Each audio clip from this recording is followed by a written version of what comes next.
અમદાવાદના ગોમતીપુરામાં ચારતોડા કબ્રસ્તાન નજીક ગત 10મીએ સ્થાનિક રહેવાસીઓ અને કોર્પોરેટર સાથે ઝઘડો અને હુમલો કરી પુનઃ એક વખત વિવાદમાં આવેલું કુખ્યાત અને માથાભારે અલ્તાફ બાસીને અમદાવાદ ક્રાઇમ બ્રાન્ચ દ્વારા ઝડપી લેવામાં આવ્યો છે.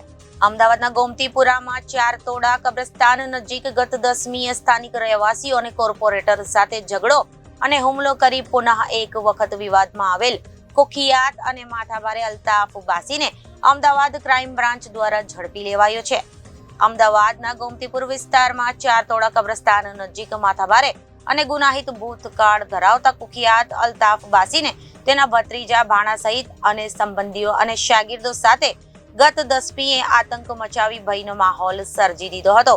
ઘરોમાં રહેલા મહિલા બાળકોએ ભયના માર્યા બૂમાબૂમ કરી મૂકી હતી. ગોમતીપુરના સ્થાનિક કોર્પોરેટર રૂકસાનાબેન ઘાંચીએ જ્યારે આ મામલામાં ઝંપલાવ્યું તો તેઓએ પણ હુમલો કરી દીધો હતો. ગઈ 10 મઈના રોજ ગોમતીપુરમાં 3 ઓફેન્સ દાખલ કરવામાં આવેલા હતા.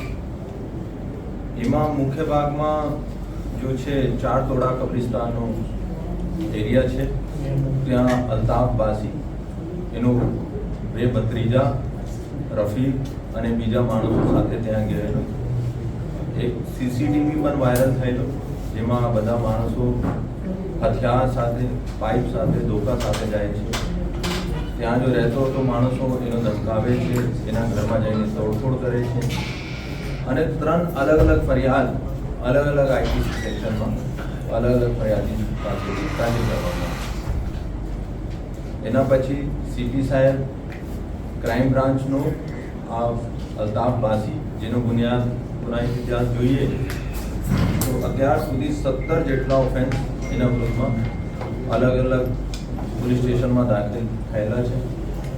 એનો ધરપકડ કરવા માટે ક્રાઇમ બ્રાન્ચનો જવાબદારી પણ સોંપી.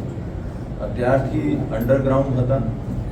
કાલે રાત્રે અમે એવી માહિતી મળી હતી કે આ ગુજરાત છોડીને મુંબઈ બાજુ ત્યાંથી બહાર જવાનો છે. સુરત પાસે અમારી ટીમે એનો ઇન્ટરસેપ્ટ કર્યો અને ત્યાંથી પકડીને પરત અમદાવાદ લાવે છે અને આજે એનો અરેસ્ટ કરવામાં આવે છે અને કાલે એની રિમાન્ડની કાર્યવાહી કરવામાં આવશે અને આગળ જેટલી લીગલ કાર્યવાહી છે આ કરવામાં આવશે. સાહેબ, 3 ફરિયાદ શું હતી અને કન્ટેન્ટ શું હતું?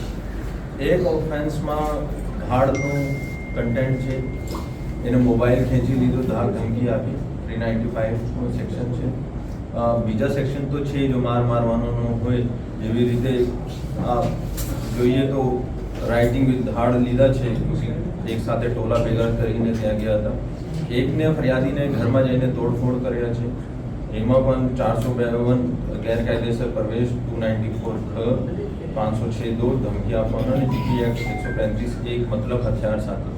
અને ત્રીજામાં હથિયાર સાથે જો આજુબાજુના માણસોનું ધમકાવવામાં આવ્યો, એની મુજબની 3 અલગ અલગ ફરિયાદો છે. એમાં 3માં કોર્પોરેટરને કોઈને માર્યા તેવું કંઈ?